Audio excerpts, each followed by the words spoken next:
ആരോടായാലും സത്യം പറയണം. അതേപോലെ നീതി പുലർത്തണം. നീതിയും സത്യവും പുലർത്തിക്കൊണ്ട് മുന്നോട്ട് പോകാൻ കഴിയണം. ആരോടും കളവ് പറയേണ്ട ഒരു ആവശ്യമില്ല, സത്യം പറയാം. അത് ആരുടെ മുന്നേ സത്യമേ പറയാവൂ എന്നുള്ളതാണ്. അപ്പൊ നീതി ആരോടും പുലർത്താണ്. ഹക്കീം ബസി ചെയ്ത തെറ്റ് എന്താണെന്ന് ഇതുവരെ വിശദീകരിക്കാൻ ആർക്കും കഴിഞ്ഞിട്ടില്ല. എന്താണ് ചെയ്ത തെറ്റ്? ഹക്കീം ബസിയുമായി അഭേദ്യമായി ബന്ധമുള്ള കുടുംബമാണ് പടപ്പനക്കൽ കുടുംബം, പാണക്കാട് കുടുംബം. അഭേദ്യമായ ബന്ധമാണ്. ആ ബന്ധത്തിന്റെ അടിസ്ഥാനത്തിൽ ഹക്കീം ബസിയുമായി ചേർന്ന് പ്രവർത്തിക്കുന്നുണ്ട്. സ്ഥാപനത്തിന്റെ ഒരു വിദ്യാഭ്യാസ സംവിധാനമാണ് നടപ്പിലാക്കി കൊടുക്കുന്നത്. ആ വിദ്യാഭ്യാസ സംവിധാനം എക്കാലത്തും നിലനിൽക്കണം. അതൊരിക്കലും നശിച്ചു പോകാൻ പാടില്ല. കുറച്ചാളുകളെ എതിർത്തുകൊണ്ട് അങ്ങനത്തെ ഒരു വിദ്യാഭ്യാസ സംവിധാനം ഇല്ലാതാക്കിയത് നശിച്ച് തുടച്ചു നീക്കുന്ന ഒരു പ്രവണതയിലേക്ക് പോകാൻ പാടില്ല.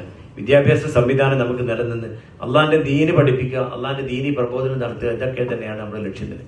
ആ ലക്ഷ്യ സാക്ഷാത്കാരത്തിന്റെ ഭാഗമായിട്ടാണ് ഇങ്ങനെ ഇന്ന് പ്രിൻസിപ്പൽ ക്യാമ്പ് കൂടിയിട്ടുള്ളത്.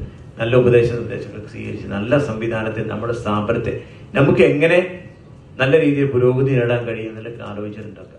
എല്ലാ ആളുകളും ചെയ്യേണ്ടത് അതാണ്. നേരിന്റെ മാർഗം സ്വീകരിക്കാം, സത്യം എല്ലാവരോടും തുറന്നു പറയാം. ഇതൊക്കെ ചെയ്ത് അള്ളാഹ് വിജയിപ്പിക്കും. അള്ളാഹ് വിജയിപ്പിക്കട്ടെ പ്രാർത്ഥിക്കുന്നത്.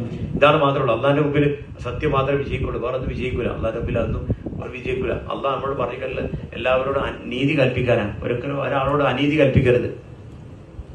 നീതിമാനായിരിക്കും നമ്മളെല്ലാവരും. അതാണ് നമ്മൾ റസൂൽ സല്ലല്ലാഹു അലൈഹി വസല്ലം കാണിച്ചത് മാതൃക.